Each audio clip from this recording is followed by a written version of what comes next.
Okay, folks, so we're going to start. Krishna has given me the green light, and I'm happy to obey and to welcome you here today at Marcy Morgan's home, the home of a friend, of a very dear friend. She will always be here with us, always. I cannot even think about this place without Marcy. Back there in the room, making trouble, as she always she used to do. A friend that is very much missed, I have to say. It's probably appropriate that we are using the home of a friend to introduce another friend, an admired colleague, one of the most consequential scholars and public intellectuals of all of Afro-Latin America, not just Colombia, of her generation, Aurora Vergara-Figueroa. Aurora is a sociologist by training. She completed her PhD at UMass Amherst in 2013. Her mentor, Agustin Laomontes, is back there. And the other really important person here today is Doña Maria Teresa, who is Aurora's mom, who is at the back of the room. That's a real deal, okay? That's, I'm telling you. If you are ever in Bogota, she can provide arroz con pollo like no other, okay? Aurora was the founding director of the Center for Afro-Diasporic Studies, CEAF, at Universidad ICESI in Cali, and she directed that center for about 10 years. She transformed CEAF into a key player in national agendas and transnational agendas concerning Afro-Colombian studies, and into a center of reference concerning public debates about race and justice in that country, in Colombia, and in Latin America. Like many knowledge producers in our field, Aurora has combined scholarly production with a very distinguished profile as a public intellectual. Her most important book, Afro-Descendant Resistance to Deracination in Colombia, Massacre at Bellavista, Bojayá, Chocó, published in 2018, studies a rural massacre, one of many, as an example, as a window into wider processes of entrenched rural violence, forced displacement, migration, and the destruction of Afro-Colombian communities.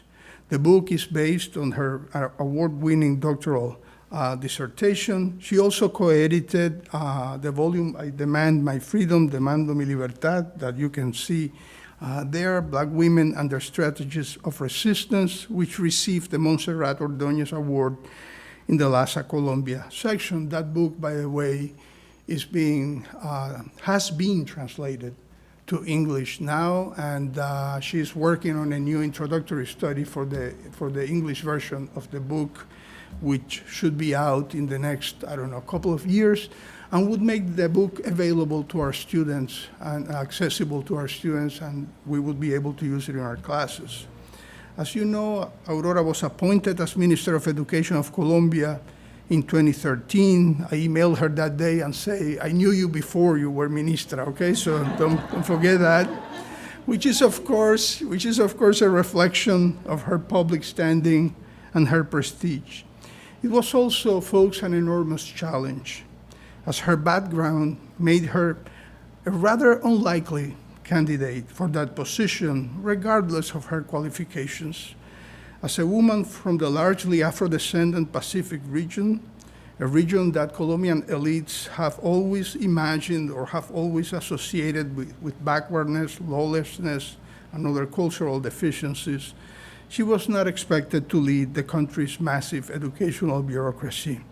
Along with two other women of African descent, two other friends of the Afro-Latin American Research Institute and the Hutchins Center, Vice President Francia Marquez, and the Minister of Science, Yesenia Olaya Vergara, and her colleagues began to create unprecedented opportunities for racialized rural communities for some of the very communities she had studied in her scholarly work. As Minister of Education, Aurora managed to obtain and then oversaw the largest budget ever allocated to education in the history of Colombia. Under her leadership, the number of teachers increased significantly. She managed to expand programs like free lunch for poor students and she allocated resources to some of the poorest communities in the country. As she asserted in her final press conference as minister, the main purpose of education is to enable and to restore human dignity. She defined her legacy beyond the achievements that I mentioned before as the champion of, I quote, an education that dignifies and transforms lives, empowers territories, and contributes to the construction of peace and environmental sustainability. That is the true legacy of equity and social justice that we must leave to the new generations, end of the quote. Professor Vergara will present today the multi-volume Estudios Afro-Colombianos, Lecturas Esenciales, Afro-Colombian Studies, Essential Readings, which has been published in Spanish. I'm gonna say like, what's the name of the guy you like a lot, Barona, Bad Bunny. If you haven't learned Spanish, you have time, start. It's time to start. That book was just published by University Press of ICESI, and these volumes offer the first comprehensive set of scholarly essays concerning the current state of studies about race, racial stratification, conflict, and culture in Colombia. They are poised to become the work of reference on these questions for years to come. Now, Aurora began working on those volumes as lead editor several years ago when she was still at the helm of the CEAF. And I am personally delighted that she has been able to finish that book here at her home at Harvard, at the Alari, and now at the Du Bois Institute. It is a home that her presence has made better, has made stronger, has made richer. Indeed, it was thanks to her leadership that CEAF, the Center for Afro-Diasporic Studies that she created, became one of the collaborating units in the University Consortium on Afro-Latin American Studies, that along with research units in Mexico, Brazil, and Argentina, the Alari coordinates. The consortium would not exist without you, Aurora. It would not exist without your complicity. It would not exist without your friendship. It would not exist without your commitment. And for that, the only thing I can say is gracias. Welcome, Aurora, please. And please excuse me for running out, but I have class, and that's why our students are not here today, is because we have class in 15 minutes.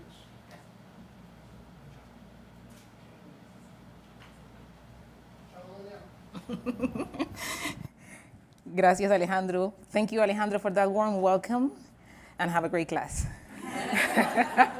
Good afternoon, everyone. It is an extraordinary honor to speak at the Hutchins Center for African and African American Research, led by Dr. Henry Louis Gates, a scholar whose work has transformed the way we understand the Black experience across the Americas and beyond. So we say thank you to Dr. Gates. I am deeply grateful to Professor Alejandro de la Fuente for opening the doors of the Afro-Latin American Research Institute and for inspiring me to contribute to the platform that Alari has built for rigorous research about the lives of Afro-descendants in Latin America. I am also grateful to Abby Wolf, to Krishna Lewis, to Bronia Greskovic-Owashang, to Velma DuPont, Sean Lee, Sandra Manzeo, Tiana Burnett, Tom Wolechko, Justine Snate, and every person who has made this moment possible. To my fellow fellows, to my fellow scholars here at the Hutchins Center, thank you for your greatness, your wisdom, and your companionship. And to all of you who are joining us physically and virtually, I have been receiving all the messages. I am humbled by your presence here today. Before I go into the main arguments of this talk, I would like you to be aware of the presence of Jason Riascos. He's one of the greatest Colombian photographers. He has accepted to join me to register this presentation so that we can share the main moments and energy of this important colloquium. He will be, of course, respectful of your individuality. I will not take photos of anybody that does not want to be photographed. His role will be to capture me while presenting or others who expressly authorize it. We will make sure this is done discreetly and respectfully so as not to interfere with the flow of the colloquium and your comfort. For me, this is important to create a lasting archive of my participation in this fellowship. I am extremely grateful to be a part of this community, and it's important that I share it with the people back home. Mainly because as a professor, I know the importance of making sure that this new generation of scholars who are watching us are able to follow what we are discussing here today. Jason will also be taking photos of Maria Teresa, my mom. I anticipate that probably you will hear some voices in the background from time to time when she requires simultaneous translation. I acknowledge her presence, and I dedicate this conference to her. Let us begin then. This talk will have the following moments. The first moment is entitled Roots and Recognition. The second moment will be about the transformative power of reading and writing, and I will conclude with a section on water, writing, and collective futures. The title of this talk is Afro-Colombians, Stories of Recognition and the Pursuit of Equity. This talk is inspired by W.E.B. Du Bois's 1819 essay, The Study of the Negro Problems. I translated this essay into Spanish almost a decade ago, and I still return to it often. Du Bois argued in that paper that to solve a problem, we must first study it, and that scholarship has to be grounded in truth and humanity.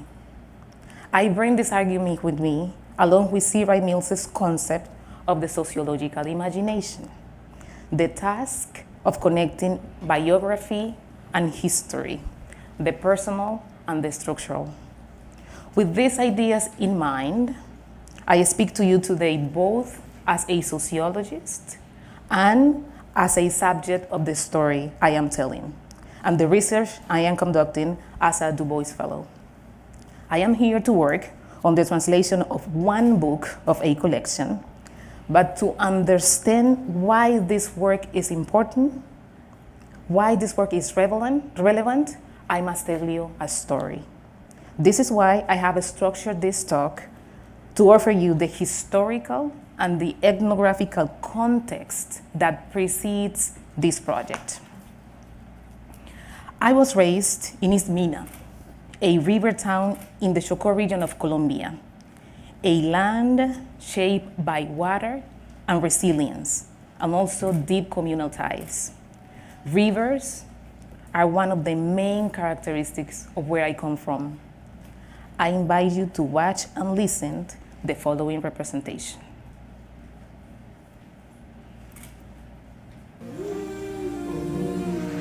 Oye, mamá.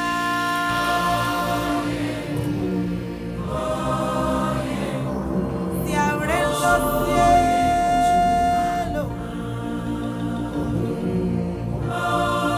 En la tierra. Yo voy al mar. Yo voy al mar.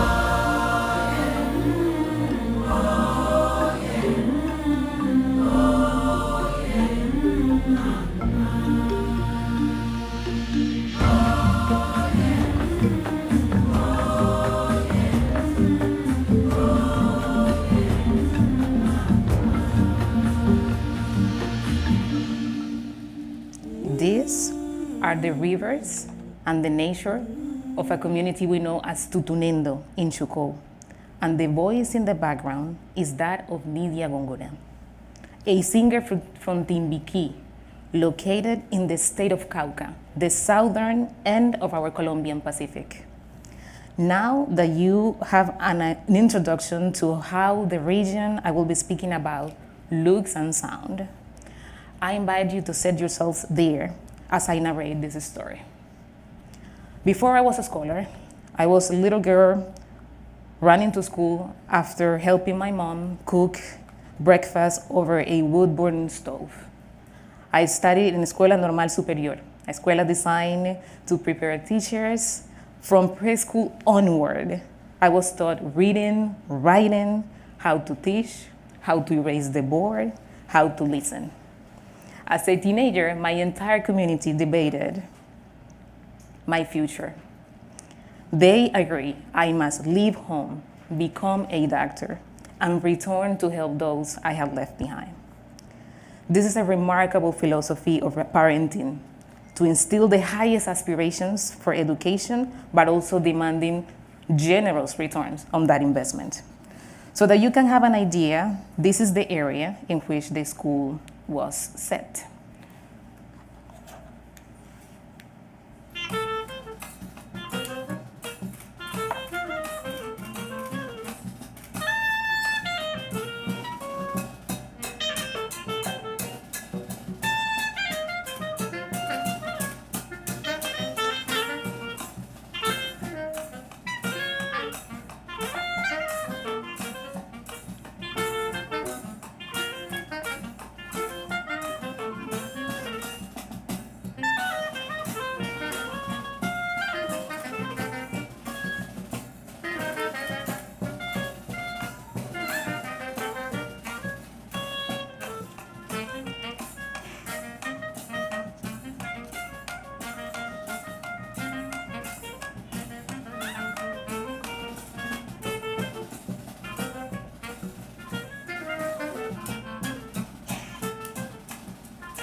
I left my hometown 2 decades ago, around 2004, by bus, with clothes passed down from my aunts and books donated by the priests and the nuns.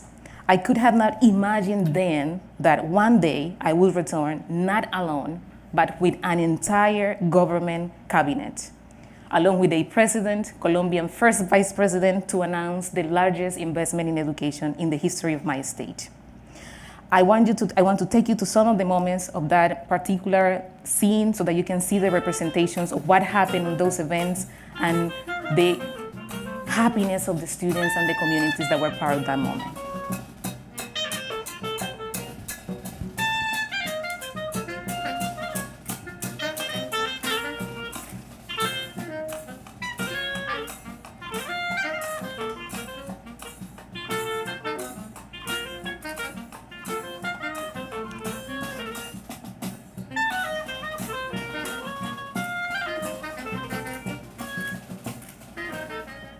One of the images you just saw was of one event that occurred on January 2024.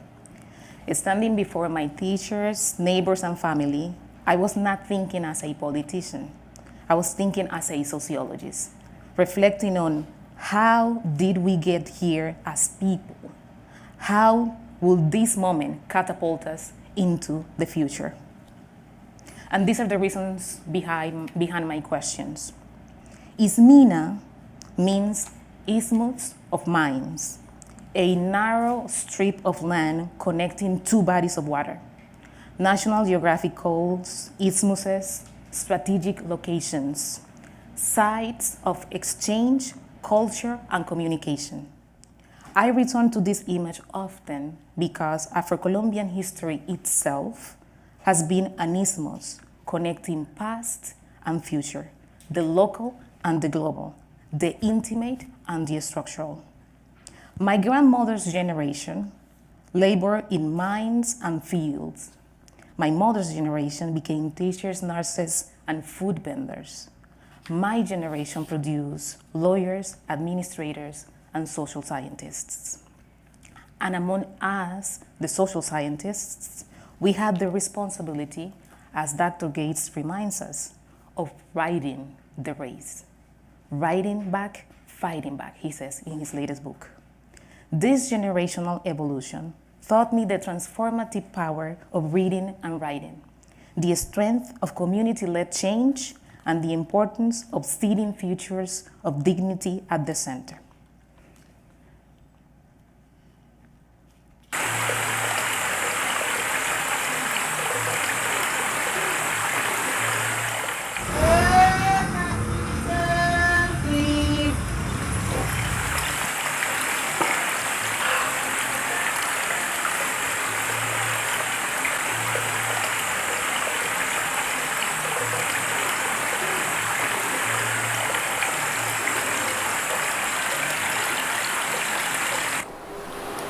Now that you have an idea about this land, this territory, and about these people, I would like to take you a little back in history.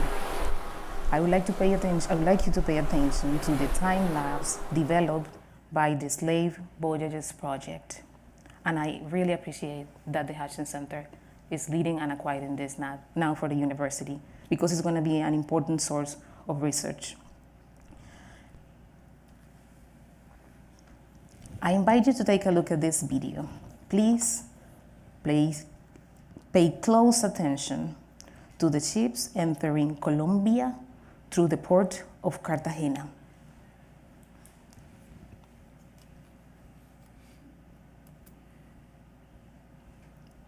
A region which Professor Amber Henry, present here today, has done extensive research. Several centuries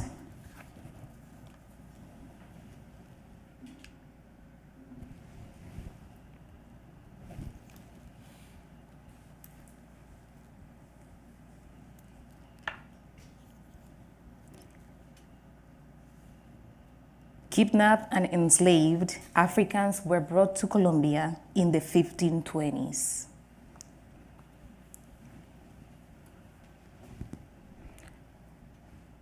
I'm going to give one last chance to the pointer.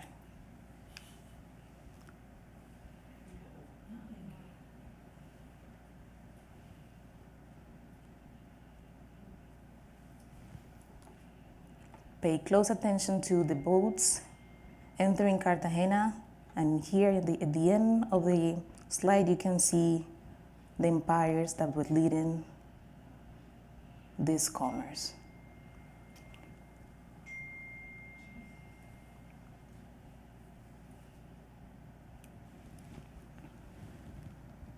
Several centuries later, slavery was abolished in Colombia around 1851.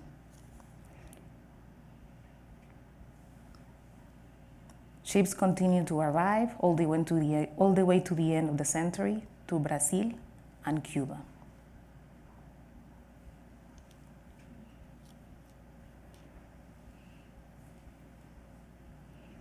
In Colombia, the recognition of Afro-descendants, and mainly through the Constitution of 1991, came and allowed the identification of Colombia as a multicultural nation. And later in 1993, Law 70 gave Afro-descendant communities collective land rights and cultural protections. These historical dates matter, and it's important to recognize that progress for these people was not linear. Afro-Colombians remain among the most disadvantaged populations, invisible in census, underrepresented in universities, facing deep inequalities in health, labor, and housing. The promise of the 1991 Constitution is with this one, to make sure that we achieve effective equality. My invitation for you as part of my cohort of scholars here at the Hutchins Center is to consider that to speak of the African diaspora and Afro-descendants in Latin America, it is important to include Colombia. From Palenques and Maroon communities, to 20th century social movements, to today's policy battles, Afro-Colombian voices have shaped the regional struggle for equity across the Americas. In 2011, when I was finishing my dissertation, I worked briefly as an advisor to the presidency of Colombia. I saw the urgent need for a scholarship rooted in local realities and informed by grassroots voices. The conviction led me to co-found the Center for Afro-Diasporic Studies, CEAF. From CEAF emerged books like Decolonizing Worlds and I Demand My Freedom, which won the Lazas Montserrat Ordóñez Award for the best book about women's history in Colombia in its year of publication. This is the book I will be focusing my research as I continue conducting it here this year. One of the most unforgettable collaborations we were able to appropriate through this center was with women survivors of the massacre of In 2002, more than 80 people were killed, many of them children. And in the absence of formal records, women sang traditional songs and named the dead to heal and to demand justice. Their songs became memory, and their memory became national testimony. Years later, they sang at the signing of the Colombian 2016 Peace Accord. Scholarship in these moments was not abstract. It was restorative and it was communal. Years later, in 2020, the COVID-19 pandemic exposed deep racial inequities in the Colombia's Pacific region, as it did across the globe. We created the Pacifico Task Force, supported by the Ford Foundation and Open Society Foundations. Together with community councils and local schools, we distributed food and digital tools, but more importantly, we invested in leadership, launching a $2 million international program, $2 million, run by rural Afro-descendant leaders themselves. Later, in the wake of the global uprisings after George Floyd's murder, we published the report, An Anti-Black World, connecting anti-racist struggles across borders. This report served as support to launch the Malunga Network for Social Justice, a coalition of activists and scholars from over 15 countries, coordinated by Agustin Lao-Montes, who is present here today. And this work is supported by the Ford Foundation with the leadership of Dr. Darren Walker. I know that many of us here have been positively impacted by his leadership and his generosity. This is why I want to mention him and honor him today, and recognize his enormous legacy in Colombia.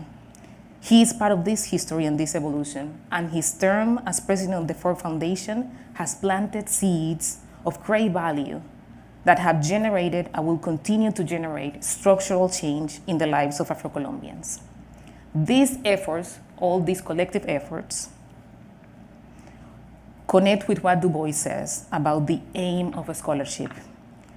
He argues that the aim of the scholarship is simply truth, but at the same time, truth must also serve justice. In 2022, I left the university to serve in government, first as Vice Minister of Education. I think the equivalent in the US is Undersecretary of Higher Education, and then Minister of Education, I think the equivalent is Secretary of National Education. The foundation for my policies was the framework of dignity restoration, as argued by Professor Bernadette Atuagene, and also as mandated by the Constitutional Court of Colombia. In 2 years, we were able to access and to expand access to rural teachers and launch science centers in nearly 300 territories. We reformed the school feeding program, reaching 6 million children. We strengthened higher education with laws of gratuity and scholarships, and we increased support for victims of violence seeking education by 700%, among many other achievements. By the time I left office, Colombia's education budget had grown significantly. Dropout rates fell, university coverage increased, and students in regions like Chocó witnessed state granting new opportunities. These policies matter not just as numbers, but as recognition in this long history of us as people in the Americas, in Colombia. A nation saying to its Black and indigenous children, you belong in the future we are building. But this could have not been possible without the hands of those that worked the mines to give us a chance. After my term ended, I returned to the US, to the Hutchins Center, to the Afro-Latin American Research Institute here at the Hutchins Center. And with Alejandro and Angelica Sánchez, we were able to co-edit this collection, the Afro-Colombian Studies Essential Readings. This project started back when I was the director of SEAF and ended up being bigger than we anticipated. To facilitate the use in the classroom, we published this 5-volume collection, including 22 chapters written by 27 authors. These works are accompanied by the work of several artists. The volumes cover classical genealogies and debates, social inequalities in international perspective, state, citizenship, and social movements, new narratives of gender and violence, and the fifth volume that is about the history of art. The main claim of this collection is that the idea that the field of Afro-Colombian studies, started in the 1950s, could not continue to be an argument in Colombia if we take into consideration the writings of a series of scholars that were publishing their books at the end of the 19th century. We decided to integrate the works of 29 artists, such as this one. We wanted to make the point that it is important to recognize the contributions of these artists as part of our intellectual tradition. Across the 22 chapters, Afro-Colombian studies emerges then as a plural and a strong field. Candelario Obeso, Jorge Artel, Manuel Zapata Olivella, three literary giants whose works form an intellectual continuum of Black Colombian thought. Their dialogues, as studied by George Palacios and Francisco Javier Flores Bolívar, expose the ontological and existential concerns of Afrodescendants in Colombia, from Obeso's 19th century poetics to Artel's 20th century modernism and Zapata Olivella's expansive vision of nationhood and racialized life. I will mention a series of names, and this image, even though it's in Spanish, is just for you to follow some of the names that I'm going to mention here. I'm going to make sure to identify them and to share some of the ideas that they are contributing in the book. Rudy Amanda Hurtado Garces questions the legitimacy of Afrodescendant voices in anthropology. Why this is important? Because after the first generation of Afro-Colombian sociologists, historians, and anthropologists started to write about their own communities, the main concern was about objectivity or subjectivity. So what they are saying, what she's saying, Rudy Amanda, is now that I have been trained to be an anthropologist, it's going to be my scholarship valid and considered rigorous social science. Mara Vivero Vigoya, with an intersectional study on race, class, and gender, maps the making of Colombians' Black middle class. She goes to the 1930s to trace the family histories and mobility strategies of Afrodescendants to reveal how education, race, and gender intersect, and at the same time, how they can reproduce privilege and marginality across generations. Claudia Mosquera Rosero Labe challenges the census invisibility of Afro-Colombians and reframes the self-recognition as a political practice. Her work repositions dignity, memory, and reparations at the center of Afro-Colombian studies. Jose Antonio Caicedo does an amazing job reconstructing the generation of the 1940s. He's going to argue through the novels of Zapata Olivella and Arnoldo Palacios, exposing dispossession and psych racism. Laura Correa Ochoa situates this field transnationally in dialogue with the US. Alfonso Munera reinterprets mestizaje through Zapata Olivella's political thought. And then John Anton Sánchez and William Mina call for an Afro-Colombian intellectual genealogy in anthropology and social sciences in general. Carlos Biafara, Janet Mosquera, Daniel Gomez, and Ana Margarita Gonzalez interrogate statistics. They go and revise the scholarship in health to question how they, for more than a century, were using the race variable in their own way, and prove also how law has been a terrain of racial invisibility and at the same time also of resistance. In the same volumes, Darío Vázquez, Licenia Salazar, Luis Ernesto, and Maury Balanta analyze judicial discourse, electoral participation, Buenaventura's civic strike, and racism in education. We're everywhere discussing every possible aspect of social life.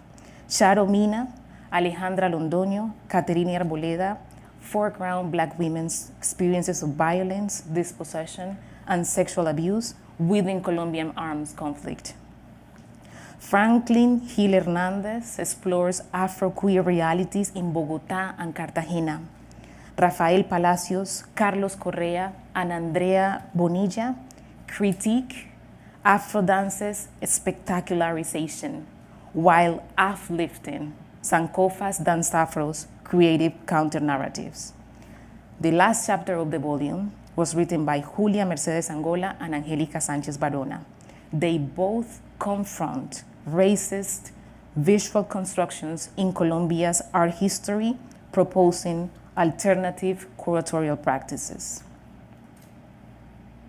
Before we began this collection, the argument was not to place so many hands, so many voices, and so many scholars at the center of the field.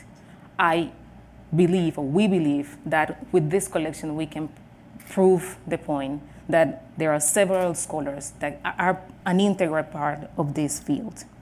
Together, these voices remind us that Afro-Colombian studies is a tradition, a long-standing intellectual political struggle for recognition.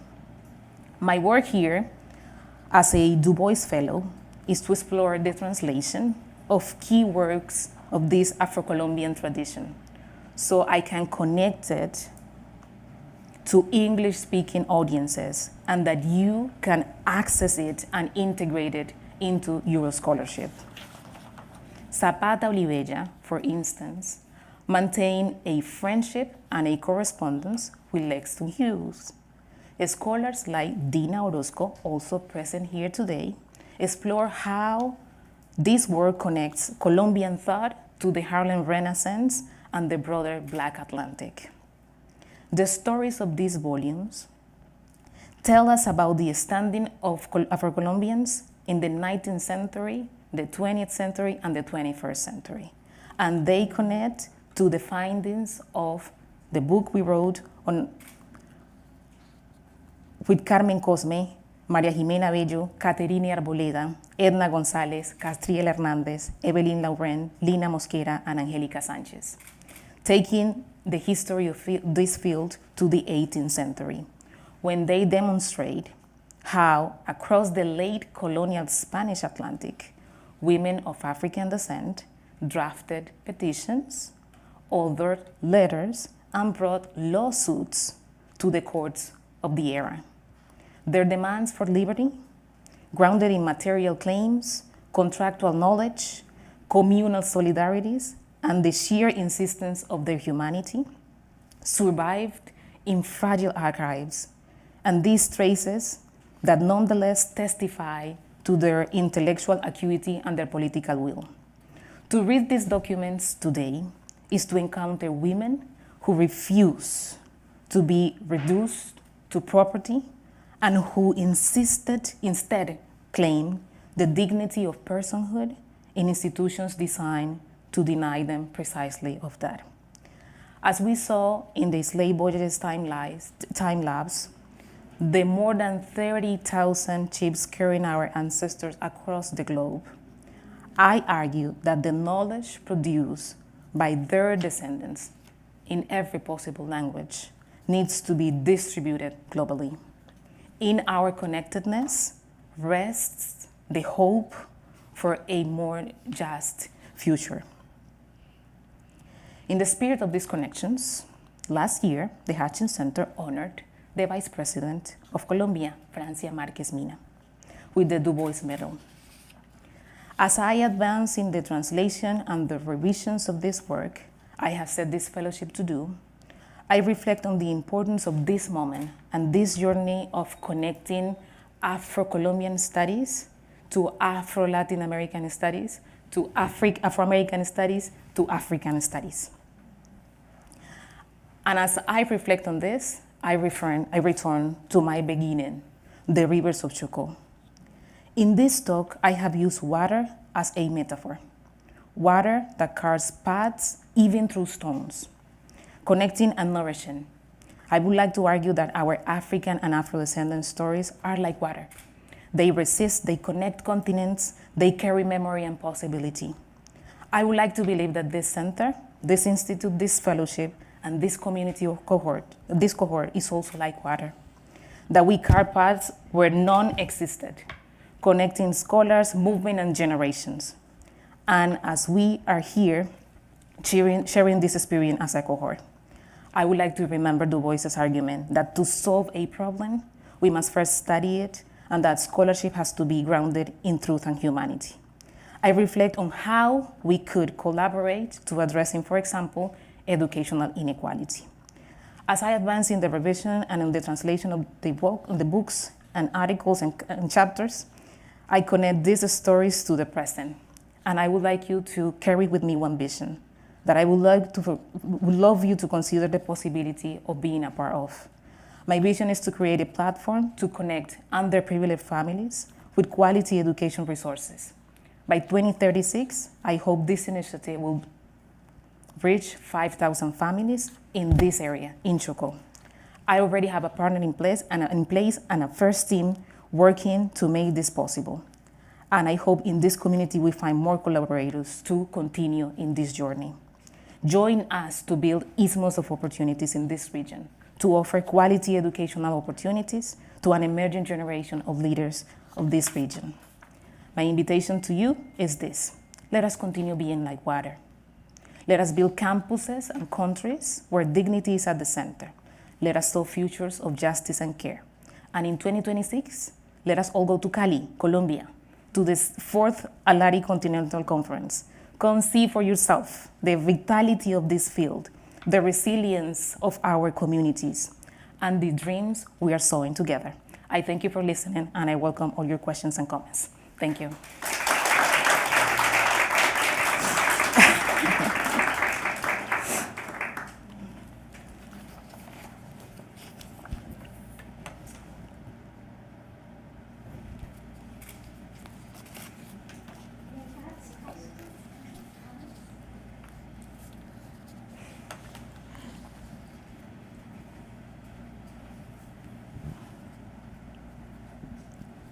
First of all, thank you. That was really extraordinary. And I just learned so much. I have a million questions, but I'll stick to one.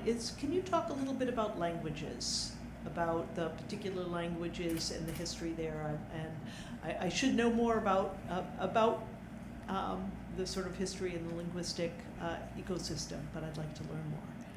Thank you. So most of these tests are in Spanish. So the translation will be from Spanish to English. However, we had to take into consideration that the manuscripts from the 18th century are connected to that moment in history. So we'll have to update the information and make sure that it translates smoothly into English. However, it is important to consider that in Colombia, we also have specific languages. For example, Palenquero. We also have the Creole version of the Raizal community. And we have several languages spoken by the indigenous communities. This has been the Minister of Culture has worked for over a decade on making sure that the country recognizes this diversity. However, it is important to place it in history, and these efforts started in 1991, when the Constitution recognized the nation as a multicultural nation. We have a long way to go just to make sure that all these languages are part of the educational system. I was able, and that's one of the most important achievements that we had through the Ministry of Education. We were able to work with indigenous communities to make sure that there is a version of the educational system that is connected to their cosmovisions. That was a long process of dialogue and consultation, and I look forward that in the future also these books and these materials are translated into all these languages and distributed through the educational system. Thank you, Hollis, for the question. Yeah. Well, first, congratulations, felicitaciones, parabéns for such a thoughtful and thorough presentation that combines your own history with the very careful description of that volume and of what a generation of people are doing in Colombia now that, it's really transforming in a very meaningful way the country and putting together actually in this book. I don't know if I should say this, but I was one of the readers of of the book, one of the peer readers, and it's impressive, the whole process that Professor de la Fuente said, and you also a few years putting together generations, mostly of Afro-Colombian scholars, of intergenerational, no, of the prior and of the present. So it is first I wanted to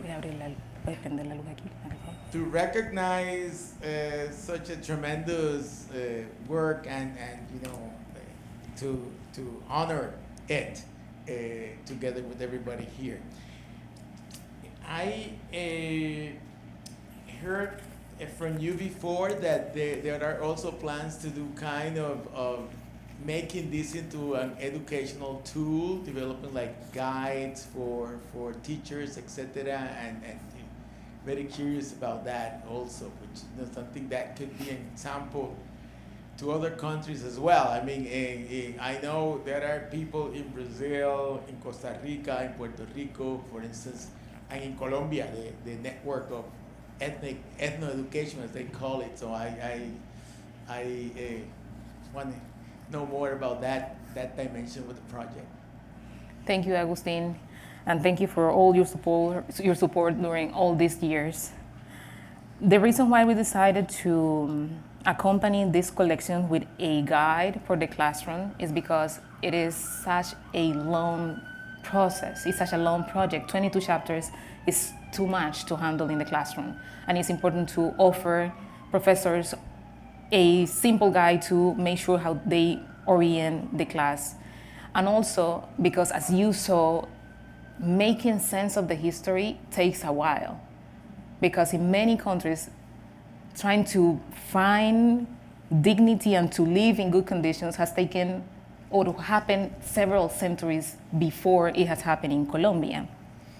So since it's such a recent process and such a recent inclusion in the institutional system, it is important also to help professors make sense of what this means, how to teach the history of Afro-Colombians in the country.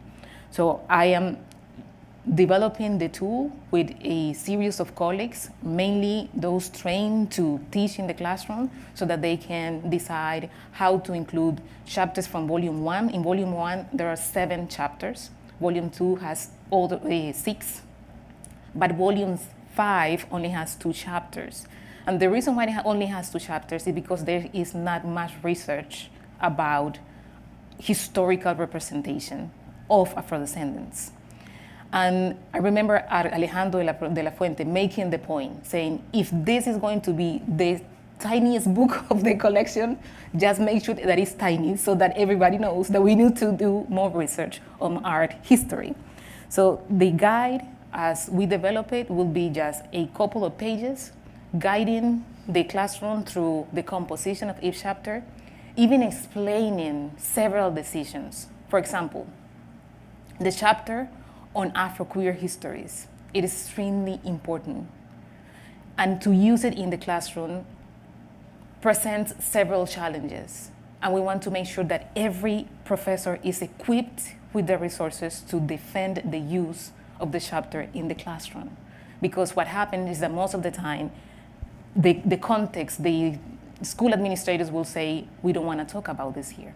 So the guide is for making sure that every possible nuance in the field allows the professors across the country to use this new tool to teach what we call ethnohistory. That's how it's called in Colombia now and by the law.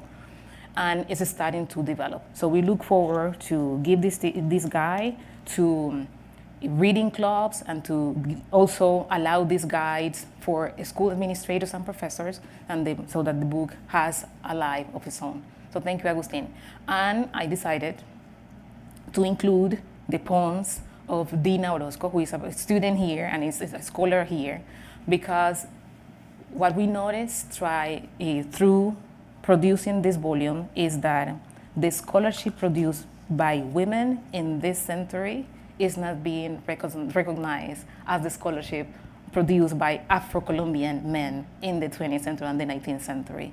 So her scholarship is our excuse to weave into the Afro-Colombian studies the importance of Black women and their voices in the writing of our own history.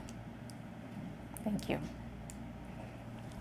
Aurora, muchísimas gracias por esa conversación. Tengo años siguiéndote y es un honor ver tu crecimiento y es un crédito también para tu mamá. Entonces, felicitaciones. Aurora, I have been following you for years and it is an honor to see all of this work compiled together. My name is Amber Henry, Assistant Professor in African and African American Studies. You remind me of a proverb: if you want to go fast, go alone. If you want to go far, go together. I'm wondering if you could speak to us about the benefits and challenges of doing a collaborative project.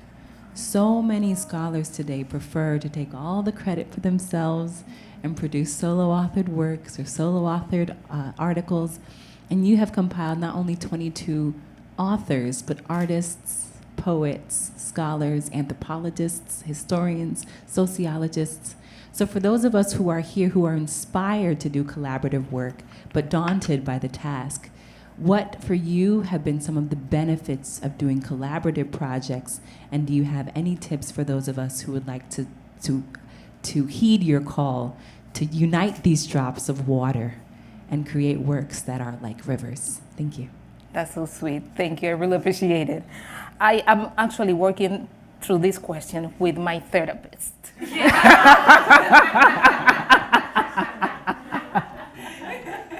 Because it's been over a decade working, and it takes a long, long time. Some of you that have been years here previously have seen the many hours and the dedication that it takes to compile a book and to make sure that everybody is on board. I will suggest that we continue having institutes such as the Du Bois Institute and funding this type of fellowship.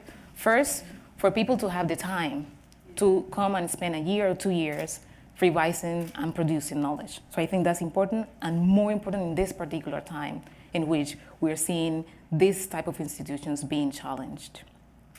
One of the benefits is that we can create a collective story. And if we continue to create single stories, they can come together, but it will take longer for a group of individuals to realize what they have in their hands. I remember we were in class with Agustin at UMass Amherst, and we were really angry to see the absence of mention to Black women in the literature of race and ethnicity. And we basically made a commitment with several scholars. We are going to the archives and we are going to find our ancestors. It is unacceptable that they are not including us in this history. And when everybody came back from doing research, we found our ancestors in the list of properties as it was customary in that particular moment in history. And I remember many of us gathered just trying to make sense of what that meant while we were in different universities and in different jobs, fighting the same struggles that they fought centuries before. So for us, it was an opportunity to understand collectively, and also to, after that particular process of writing the book and collecting the stories, to go and do our work in different institutions. I wrote an article that we called the Afro-Diasporic Conspiracy. Conspiracy is a word that is not necessarily appreciated, but we used it in that moment just to make sure that we needed to know that independently of the places that we were going to occupy, we needed to continue writing about this history and making sure that it was a continuation of the history of our families and our ancestors. So one of the benefits that we can write a history that is not written yet. Also, that it also makes to create a sense of the future, of what comes next. That's the reason why I mentioned and I showed you what happened while we were announcing these new investments in education. Because I remember my fellow ministers saying, you are going to run for governor. You are going to do something else. There's so many people here. You are collecting votes. And I was not collecting votes. I was thinking, where are we going to go from here? Because 20 years ago, I left a hometown with several limitations to the ones I find now when I return back home. And this is the reason why I am developing this new center for educational equality, so that we can create new opportunities for these generations. So a shared sense of purpose, a vision into the future, but also because we can make sure to know who's ready to take on the task next. What we are seeing now in Colombia, a vice president, several Afro-descendant ministers, is the product of a long history of training people and writing about the places in which they could be. So I invite you to consider the possibility of calling scholars with one agenda, and to reflect together on what it means to, for example, demand your freedom when we were writing about these women, or what it means to say, let us compile a series of Afro-Colombian readings. The reason why Essentials is in the title is because one of the debates of the social sciences in Colombia was that if we wrote about ourselves, it was not an objective truth, but an essential narrative. And we change the meaning of the word essential to say it is as rigorous as if somebody else writes about ourselves and our communities. And this is now giving us a path to create the resources for the ethno-education plans and how history about Afro-descendants should be taught in schools. So I think it's a great opportunity, but yet you need patience, you need time, you need extremely dedication and love for your colleagues to make sure that they submit their chapters on time and that you can edit along the way. Thank you, Professor.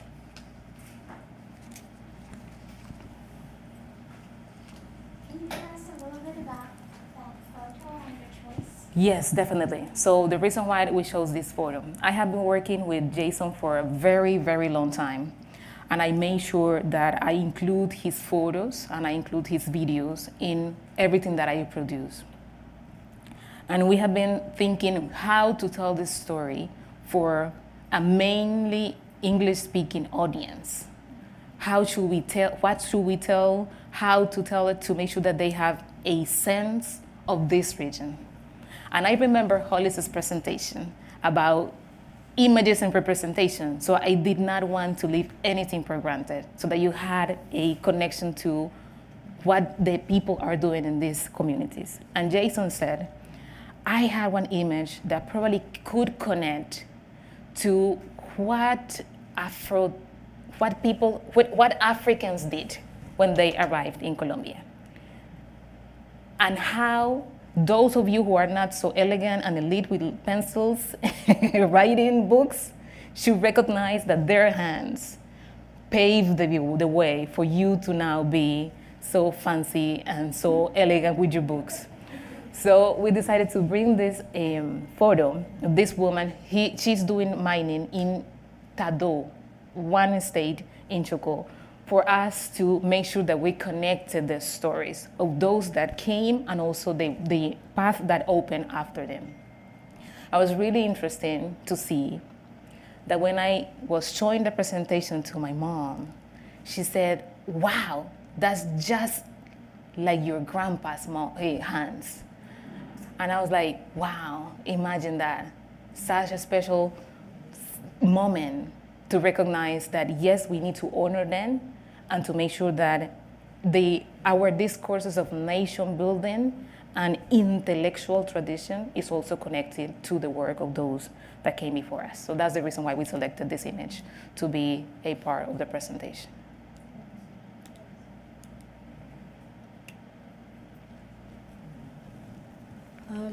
Thank you so much for this presentation. I had a question about your metaphor on water as collective memory. There's so many avenues that you could go from thinking about that, the collective memory aspect. So I'm kind of wondering, like, what aspects of the water are you thinking about when you're thinking about collective memory? How are you thinking about the past in terms of pushing it towards the future? Just wanted you to expand on that a little more. Thank you. I have been developing this idea and I want to continue working on it because our rivers now, these rivers that you saw, are in extreme danger. You saw some of them that are darker than the others, and that is the mark of the mining, the industrial mining in some sections of the rivers. And this is impacting our collective existence. This is impacting how we connect with the river. For example, I selected a series of images so that you could see how central the river is for us, because it's not the same for every culture. We clean dishes in the rivers. We clean food in the rivers, in most of the rivers. But when you have such contaminated rivers with mercury, that changes entirely the connection to the space. So I'm using this idea of water as collective memory, also as a venue to connect it to this new center that I am creating. I found some colleagues here at MIT that are creating a project to clean the waters from mercury through the uses of robots and several tech tools. And I'm hoping to get students from ISMINA connected with them so that they can be trained to revitalize the rivers. In having the idea that if we can make sure that these rivers are as clean as we used to have them, we will have a new sense of community protection and not the river as the enemy or something to get rid of. So this is just a way to think through what she experienced when she was growing up and what has happened with all this generation of women, but also to make sure that we have rivers to be a part of our lives in the future. Thank you, Jordan. Appreciate it. What is on? Okay. Hi, thank you so much for this beautiful presentation and for your work and sharing it here with us. My question was actually somewhat similar, but I was just really struck by the way that you weave in the images and video of rivers into your presentation and how clearly foundational or inseparable it is, right, from understandings of like community autonomy, of history. And I was curious about the education guide that you were talking about, and if there are parts of the kind of like adapted curriculum for students that also are about kind of like deepening historical knowledge or connection to rivers and to just like land, because that's such an important piece of community identity. So thank you for this reflection. And as I work on this project here, as I work on the translation and find ways to connect it to the US scholarship and also to the present moment, I'm just trying to make sure that we have a shared sense of history, of where we are going from here, recognizing where we come from and what we are experiencing now. Because I see, and I imagine that many of you have experienced and are experiencing several attacks on what we mean and what we represent as human, as people. And imagine that in the context of Chocó, where people are trying to survive and to sustain life in such harsh conditions. So as we produce this knowledge, I want to make sure, and we want to make sure, this because it's a collective project, we want to make sure that these students do not grow thinking that their territory is somewhere to run from, but it's space that needs to be taken care of, to be appreciated, and to consider that it is something to be proud of. Because most of us, as I told you, we are trained to live. We are trained to go get your education, but make sure you come back and help. So this has been happening for decades. And they, as the older generation, they made sure that everything is right. For example, my mom was arguing with me about the editorial component of this presentation. She wanted more representation of the community. She wanted other ideas. And that is not her task.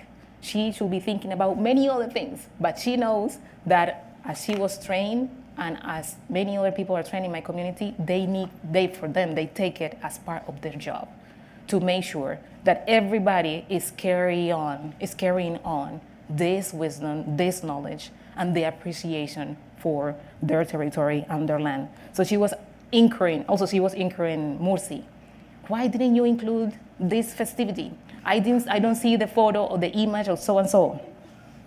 So as we work on this, we just want to make sure that this archive of images, archive of sounds, meanings, for example, the names of these tools and the practices that they used to have and they have in the territory, continue on. But also continue on as we think how to improve the infrastructure, provide better access to education, better access to healthcare, better access to jobs, so that we don't think that as we are writing books, we are part of an entire different or better generation, but an integral part of our community. This also speaks back to the politicians that are, I remember when Charles' presentation, it was perfect for me to send a message back home about political accommodation, to say, like, we had to make sure that we had clear what is it that we are doing with these projects, and when you go into a political office, to make sure that you have your task ready, your task assigned, and the clarity of the mission that you are carrying forward. Thank you for your question. Thank you, Aurora. That was eye-opening and fascinating. Brava. Thank you, Rita. I'm mining. When you think of Colombia, early Colombia, gold comes to mind. And you mentioned industrial mining, and you also mentioned the local rights to mining. So with all this, with gold now over $4,000 an ounce, does your community benefit from the gold, or is it just swept out of the region or the country? All of the above. So several situations happen, and I imagine this will going to resonate with your research, because you do research on many of these subjects and in an earlier period. And what happened is that most of the gold leaves, and they do not, even though they pay what we call regalías, so they give back some taxes on that, on the gold that is taken from the land, it is not as much as it is supposed to be. So most of the miners live in extremely difficult conditions.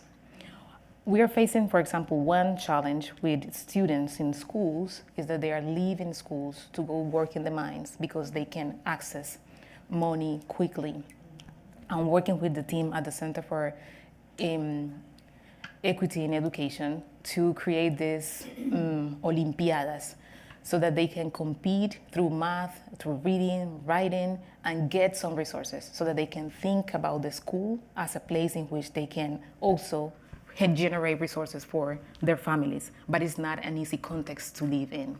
So most of the gold leaves the land, lives through, bless you. Most of the gold leaves the land, and most of the families and the communities are living in extreme poverty. There was one situation that occurred recently that several gold miners were getting in trouble with the law because they were using their IDs to help the biggest gold miner to legalize the gold that was leaving the land. But they didn't know that they had to pay taxes on what was being legalized with their identities. So they were being used, but they were not being paid properly for that. So it's a challenge that we are facing, and most of these communities are facing.